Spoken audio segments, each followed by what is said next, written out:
حضرت ابو ہریرہ رضی اللہ تعالی عنہ روایت کرتے ہیں کہ رسول اللہ صلی اللہ علیہ وسلم نے ارشاد فرمایا، 7 طرح کے آدمی ہوں گے جن کو اللہ اس دن اپنے سائے میں جگہ دے گا جس دن اس کے سائے کے سوا اور کوئی سایہ نہ ہوگا۔ اول، انصاف کرنے والا بادشاہ۔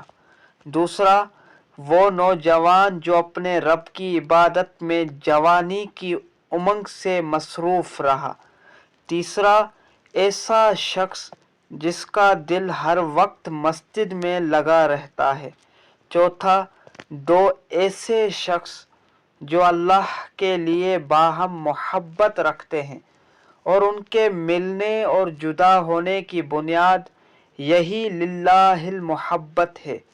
پانچواں، وہ شخص جسے کسی باعزت اور حسین عورت نے برے ارادے سے بلایا لیکن اس نے کہہ دیا کہ میں اللہ سے ڈرتا ہوں۔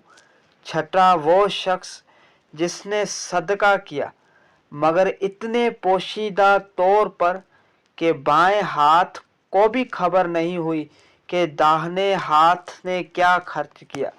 ساتواں، وہ شخص جس نے تنہائی میں اللہ کو یاد کیا اور بے ساختہ آنکھوں سے آنسو جاری ہو گئے۔